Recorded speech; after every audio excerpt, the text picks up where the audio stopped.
We went over obsessive love in my obsessive love video, and now we will address an extreme level of obsessive love called obsessive love disorder.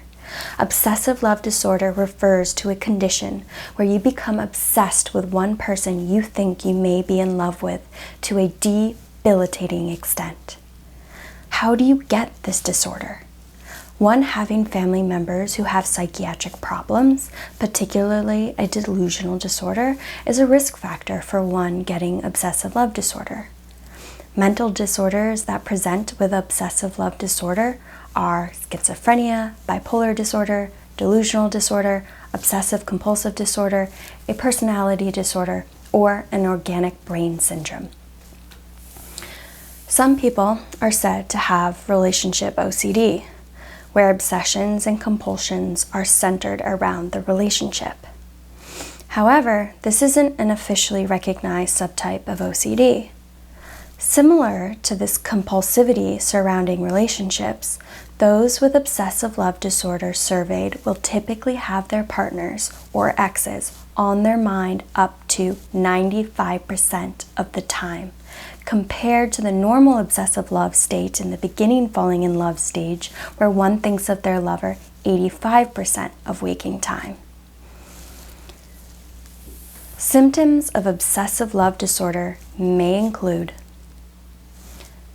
an overwhelming attraction to one person, obsessive thoughts about the person, feeling the need to protect the person you're in love with, possessive thoughts and actions, extreme jealousy over other interpersonal interactions, low self-esteem. People who have obsessive love disorder may also not take rejection easily. In some cases, the symptoms could worsen at the end of a relationship or if the other person rejects one who has obsessive love disorder.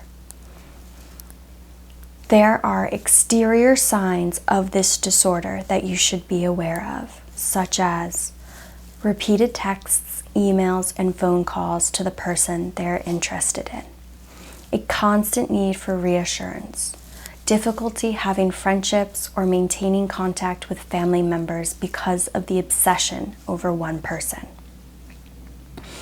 monitoring the actions of the other person, controlling where the other person goes and the activities they engage in, delusional jealousy, obsessively talking about their loved object, unwanted intense attention to the love object, a tendency to focus on only the positive or the negative aspects of their loved one, trouble focusing on work, recreation, socializing, or other aspects of their lives outside of the object of their affection, attempts to monitor or otherwise control their love object's life and activities, excessive joy to the point of relief when able to get in touch with or be with their love object, an inability to tolerate any time spent without that person, obsessive fantasies surrounding the person,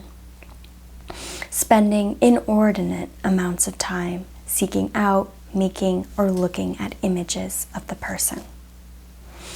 Those feeling obsessive love have feelings associated with the constant thoughts, mood swings, and need for reciprocation. About 4 to 6 months into a relationship is usually around the time people calm down as passionate love transitions into companionate love around that time. But obsessive love disorder intensifies and lasts longer than 6 months. The obsession lasting longer than this can be damaging to the relationship. Risk factors for developing obsessive love include a lack of full-time employment, experiencing abuse or neglect, low self-esteem, and rocky relationships. They cannot reach the delicate balance between independence and union with their lover. Treating obsessive love often involves psychotherapy, and if appropriate, an underlying mental illness may be treated with medication like antidepressants.